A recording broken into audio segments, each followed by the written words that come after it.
peanut butter. Lagyan ko ng peanut butter ang tinapay.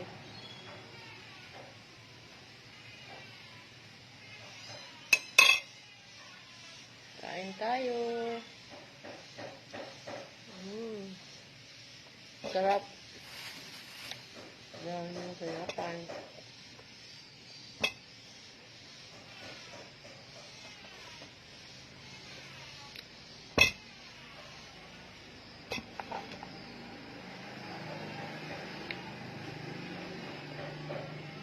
Kain guys.